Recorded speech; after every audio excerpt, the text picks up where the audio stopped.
አዲስ አበባ በነዋሪዎች ነው መተዳደር ያለበት። ራሱን ማስተዳደር አለበት። የአዲስ አበባ ነዋሪ አዲስ አበባን ማስተዳደር አለበት። ፕሮፌሰር እስኬል ገቢሳዳ ፍንፍኔን qaama Oromiyaatti jee Oromoo falmatutti lakkaamuun fedhu keessaan hir'isaa jechuudhaan dubbate. ፕሮፌሰር እስኬል ገቢsaa Finfinnee irratti Oromoo osoo hin taane jiraattota magaalaa Finfinnee kan sabaaf sablammootaatu murteessummaa magaalaa Finfinnee irratti murtee kennuu danda'a jechuun dubbate. Ajandaa miidiyaalee ta'uun namoota hedduu biratti muufii uume bal'inaan dhiyeessina. Imbaasiin biyya Eertiraa Waashingtan DC'tti argamu ibsa guyyaa irraa kanneen abbaa biyyummaa Eertiraa irrattis ta'e biyya Afrikaa kamirrattuu mari'atamuu akka hin qabne ibsa baaseen cimsee dubbate. Imbaasiin biyya Eertiraa Waashingtan DC'tti argamu kun ibsa kana kan baase wayita Eertiraa fi Itoophiyaa gidduutti wal-dhabdeen hammaatee ta'uu isaatii bal'inaan dhiyeessina.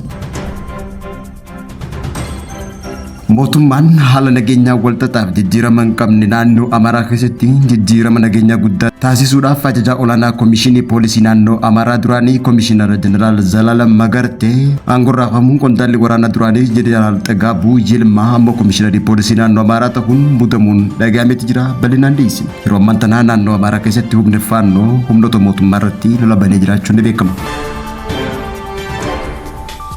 Hojii yaadota furmaataa wal simsiisuu xumuramaa jiraachuu Komishiniin marii biyyaalessaa ibsa guyyaa irraa kanneen beeksise. Komishiniin marii biyyaalessaa ji'a takka oliif mari'achaa ture. Murtee takka malee xumurameen magaalaa Finfinnee irratti yaadotaa fi falmeen garagaraa kaafamaa jiraachuun ni beekama. Daawwattootaa fi hordoftoota Lammii Miidiyaa nageenyi keenya bakka jirtan maratti isin dhaqqabu. Inni lamba isin dhageessifne hangafoota oduu Lammii Miidiyaatii amma bal'ina oduu isinitti hima.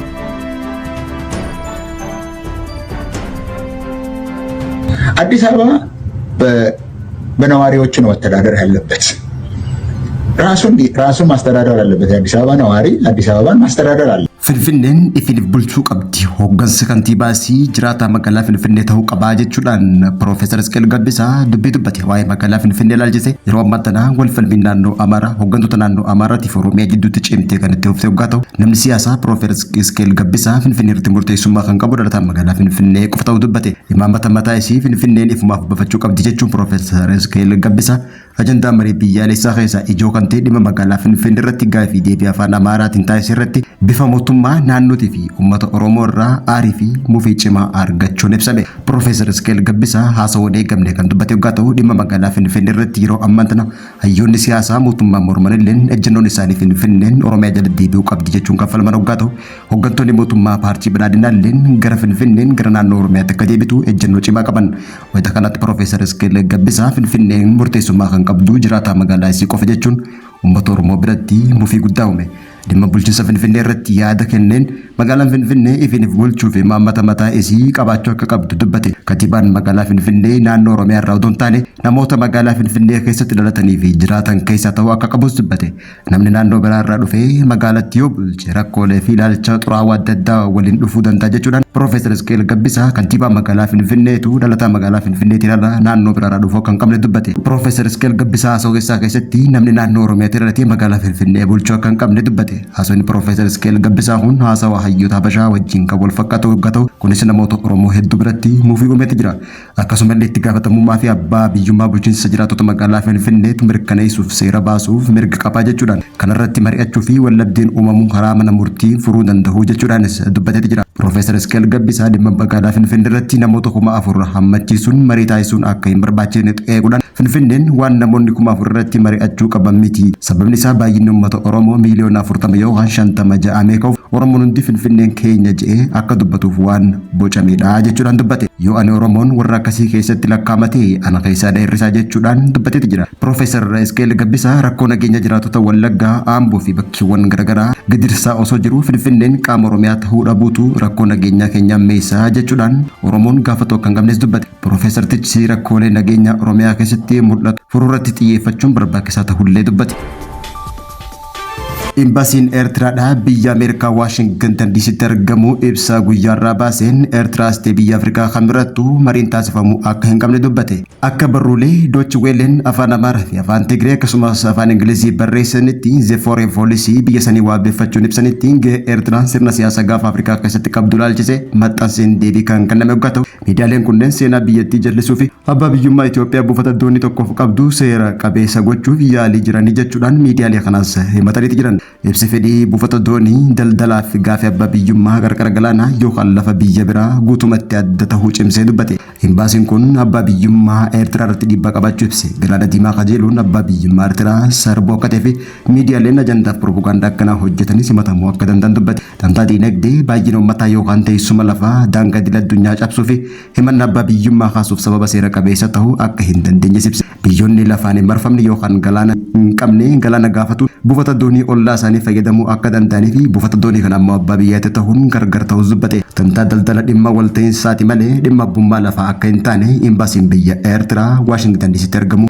ibseeti jira. Eega Itoophiyaa irraa adda baane Itoophiyaan galaanaan hin marfamtuu jechuudhaan kan balaaleffatan hoggaatu gochi kun dogoggora seenaa dhimma daangaa amma jiruuf haguuggii kan kenne jechuudhaan ibsame. Eertiraan bara kolonii Awurooppaa bara 1890 keessa biyya daangaa ammayyaa mataa isii kan qabduu fi bara 1993 ammoo riferandamii taasifameen sagalee dhibbantaa 99 qabxii 8 argachuun galabummaa isii labsattee jechuudhaan yaadachiisa. Dhimmi daangaa Eertiraa fi Itoophiyaa jidduu jiru furmaata kan arganne akka hin taanee fi murtee dhumaatii fi dirqama komishinii daangaa walabaa bu'uura waliigaltee Aljeesii bara 2002 mallattaa'een seerri kabajamuu akka qabu imbaasiin Eertiraa Waashingtan DC'tti argamu kunis gaafateeti jira. Kana malees hariiroon Eertiraan Masrii, Soomaaliyaa, Suudi Arabiyaa, Yuunaayitid Arab Emireetii fi Ameerikaa waliin qabdu akka biyya galaana diimaatti tumsa nageenya daldala investimentii irratti kan hundaa'e ta'uu ibsuudhaan akkasumallee akka miidiyaaleen himate osoo hin taane dhugaa lafa jiruu fi murtee seeraatiin kan deemamu ta'uu imbaasiin kunis gaafateeti jira.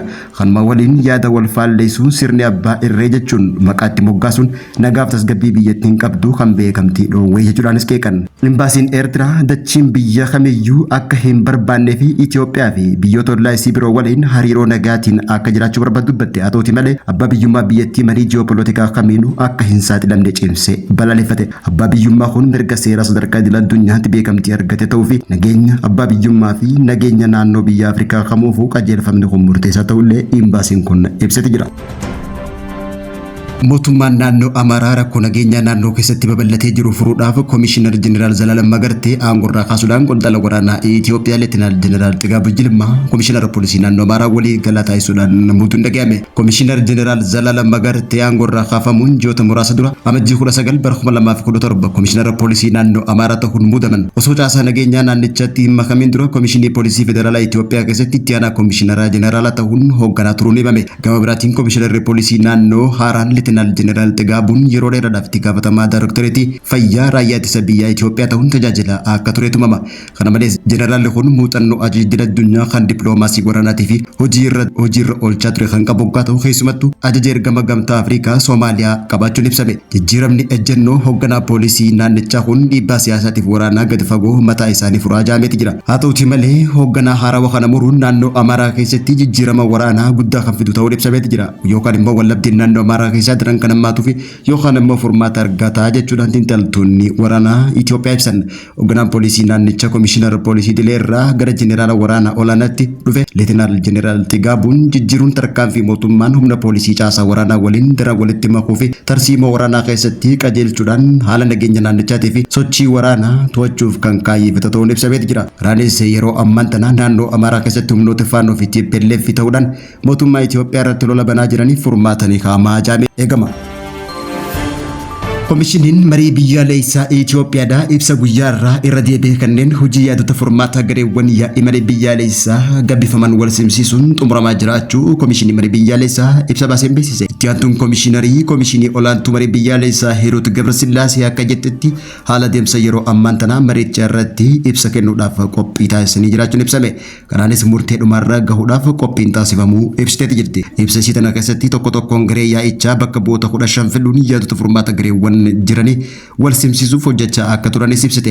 Hojii guddaan bakka bu'oota kanneen yaadota furmaataa yeroo dheeraa fudhachuu qophaan wal simsiisuu akka ta'e ibsite. Haaluma kanaan yaadota furmaataa gareewwan 8 jidduutti yaadonni faallaa fi irra deddeebiin mudatan yaadota jiran wal madaalchisuudhaan murtiin kan laatamu ta'uu beeksite. Dabalataan bakka buutonni filataman yaadota furmaata gareewwan biroo irratti hubannoo fudhachuu kaasanii waliin dubbachuudhaan yaadota jiran yaadota faallaatii fi kanneen walii galanis walitti fiduuf murteen kennamuuf qarqararra gahu ibsite.